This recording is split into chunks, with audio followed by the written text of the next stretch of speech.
But we're going to jump into Matthew 16 and how people take C.S. Lewis's quote, like Ruslan did, out of context from Matthew 16, the gates of hell. And we're going to look into the historical context of that and why people trip up on that so much. So this is the famous passage here, starting in verse 17.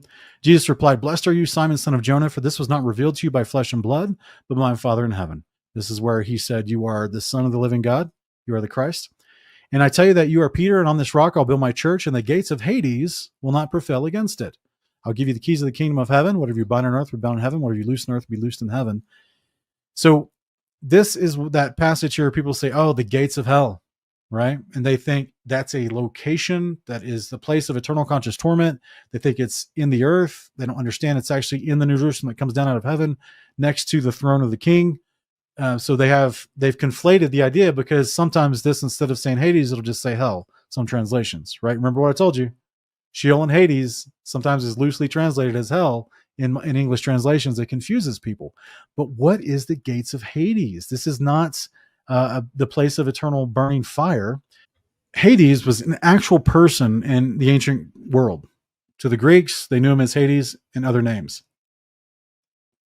And this is very important, right? This is very important. This is cultural historical context. When they say a word Hades, we see this Revelation 6, we see it Matthew 16, and specifically there's things attributed to that, right? The gates of Hades. So if you're thinking this word hell, Middle Ages, medieval Catholic version and interpretation, then you're thinking in a place of eternal conscious torment and underneath the earth somewhere. That's not the way the ancient world understood the word Hades.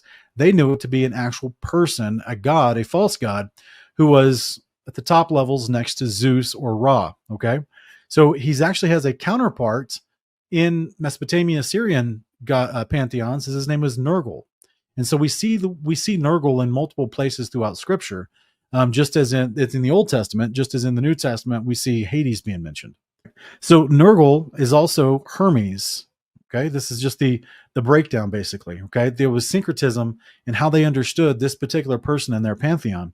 So there was actually several places in the Mediterranean area that they knew or they talked about as being an entrance into the underworld, which the god Hades was the god of the underworld, and they knew that there were specific places that they called an entrance into the underworld, which they called the gates of Hades, plural, the gates of Hades. So number one is Lake Avernus, which is a Campanian region of southern Italy. This was a location where in the ancient world, they thought there was a gates of Hades here, according to ancient Greek mythology and historians and different things like that. Number two, formerly Lerna Lake in Greece. It's now been revitalized. It's not a lake anymore. People live there now. But this was supposedly where there was I've got the sources at the bottom if anyone wants to try to look this up. But this is supposedly one of the gates of Hades, the locations. Number three, the Acheron River in the northwest Greece, somewhere along that place was also supposedly an entrance to the underworld through the gates of Hades. Number four was Cape Teneron at the southern tip of the Peloponnese in Greece. Number five was Pluto's Gate in Denizli province in modern-day Turkey. And then number six was Mount Etna in Sicily. Somewhere within Mount Etna, they said there was some gates that went to the underworld. Actually, the underworld of Hades. Now, who was Nergal? Who was Hades? Who's Hermes? In the ancient world, it was the god of the dead, the Mesopotamians. They referred to him as Nergal. And we see his other name, Kuta, Ira, and Meslamtea. I don't know if I'm saying that right. But he's known by 100 different epitaphs throughout the Middle East. And he was a multitude of functions in religion of ancient Mesopotamia and its neighbors. God lists the list of false gods attests that he had one of the highest number of epitaphs of all the documented deities, providing around 100. He was especially closely related to war, disease, the underworld, and according to Franz Wigerman, can be understood as the god of inflicted death. So this is pretty wild. The symbol most commonly associated with Nergal includes bulls, wild oxen, lions, lion-headed maces, and scimitars. War standards can be served as symbolic depictions of Nergal as well, and Assyrians often carry such objects representing him into battle. So in 2 Kings, we see the men of Kutat made in a false idol to Nergal in 2 Kings 17. In Jeremiah 39, we see that some of the people that have been taken into exile have been given new names, and also the officials from Babylon who were had interaction with Nebuchadnezzar had names attributed to Nergal. So this was a very well-known god. You're going to see just how well-known as we keep going. This is some of the depictions, or the half bull, half man depictions of Nergal or Hades in the Assyrian artwork. And then Revelation 13, there's this interesting thing that this particular second beast is performing lying signs and wonders because he's a false magician.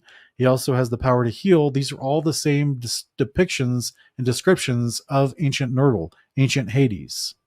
Why would Jesus specifically be speaking about the gates of Hades not prevailing against his church? Because it was the active force of the occult, the pagan ways of the nations, the Baals, the Ashtaroths, the active force of the false gods working itself to try to stifle the good news of God, of Christ, the spreading of the gospel, everything involved, right? So this is where there was an active presence of false idolatry that tried to shut down the growth and the spread of the good news. So fragments from ancient Nineveh speak about Nergal in the days of Shalmaneser III. This is in the British Museum. Era, which was one of his other names to the Akkadians, he's a plague god. And Era is the god of mayhem and pestilence, who's responsible for political confusion. And he was also called Nergal at one point. Hermes, a lot of people may know who Hermes is to the Greeks, is well known to their pantheon. He was also another epitaph for Hades. And so he has the Cerberus. He also has the Caduceus. And so he's in Roman mythology. He was known as Mercury. He's also the god of commerce. What's interesting is when you look into Revelation 13, you actually see that the second beast is the one who enforces the mark and causes people to not be able to buy, sell, or trade unless they worship the idol he made to the first beast. So it's very interesting how there's a lot of the same synonymous attributes of ancient Hades attributed to the second beast in Revelation. Hermes is identified as an archetype of a healer and a magician. In Revelation 13, this is where we see he's one who's has two horns, which means he has all types of authority. He rolls in the authority of the first beast, just like the first beast does. They were both given this authority by Satan, and he causes everyone to try to worship the first beast, or he tries to kill you, persecutes you. That's consistent with ancient Hades or ancient Hermes or ancient Nergal, because they were also the gods of war. So this is where there's just a whole bunch of syncretism. Back in the days when the Romans took over Egypt, they knew who Anubis was. Anubis was what the Egyptians called Hermes or Hades, and they actually combined Anubis with Hermes, and they call it Hermanubis when the Romans took over. So who's Anubis? Many of you guys may know who Anubis is. He's in that top three pantheon with Ra and Osiris and Anubis. He was a kind of a right-hand man, chief magician, and high priest to Zeus, god of the underworld, until Osiris usurped that position. And he was also known for being able to have magical healing powers. He's considered the god of war, the god over the 9 bows of Egypt. Anubis, well known, Anubis.